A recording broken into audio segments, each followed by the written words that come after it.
Hello, my name is Dr. Tim Liddy from Liddy Podiatry and Prevention. Today I'm doing a Tailor's bunionectomy procedure and a hammertoe correction fifth. As you can see with this patient, she has a rather large bump at the Tailor's bunion location. She does have other hammertoes, but the fifth curls down and it's contributing a little bit to the angular change to the fifth metatarsal here. So we'll do a fifth metatarsal osteotomy and a hammertoe correction here.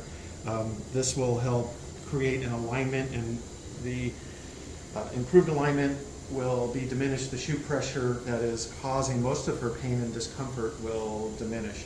Now, the other element to this particular problem is a bursa, and the localized erythema is actually a bit more pronounced in this location. So if that bursa is diseased or pathologic intraoperatively, I will remove either part of it or all of it, depending on what the advantage is when I see it intraoperatively. We'll show you the post-op changes immediately after the surgery, and you can see how this turns out. Today we're going to show you the intraoperative findings in our progress with this Tailor's bunionectomy and hammertoe correction. So if you look down at the foot and you compare the preoperative photos and preoperative pictures, we had a large bump that was out here, and we've just removed most of that bone, and you can see the bump is gone. I also removed a little bit of the base here, and when I do my soft tissue closure, that'll line up really nice. We'll show you that next picture. But the main thing that I really want to show you is just with a simple flexor tenotomy, sometimes you can do less versus more, right? So initially, preoperatively, this toe was varus rotated and underneath the fourth. Now it's just sitting real nicely in this position where the Tailor's bunion is much softer and gone. I didn't have to remove the bursa. I mean, I'm going to do just a tiny bit of work on the dorsal surface here to remove a little bit more bone, but the alignment is good, the flexor contracture and the varus rotation is gone, and then this will work very well. I did make an intraoperative decision. I looked at that bursa.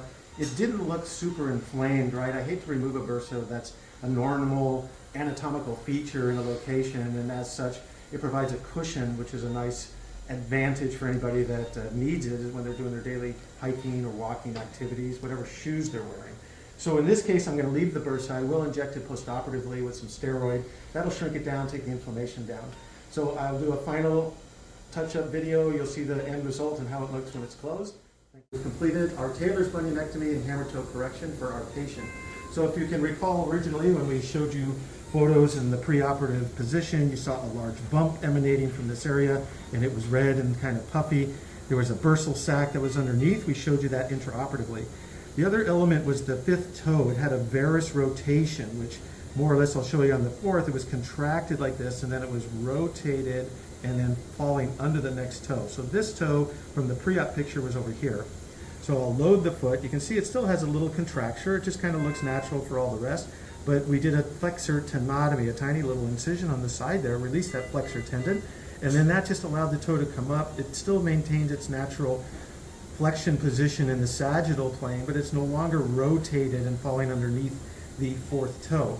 So these two elements combined with removing the excess bone on the lateral surface of the fifth, releasing the tendon at the flexor element underneath the fifth digit, those two components, and then some subcuticular closure which helped maintain the alignment, gives us this nice postoperative result. So there's no longer a bump, there's no longer that swollen area there. I did remove a little bit of the redundant capsule to keep that aligned, and that's part of the soft tissue closure. But for this patient moving forward, the shoe pressure, etc., will no longer cause a problem. I think the patient's going to have an excellent result. Appreciate you all for listening and watching my videos. Thank you.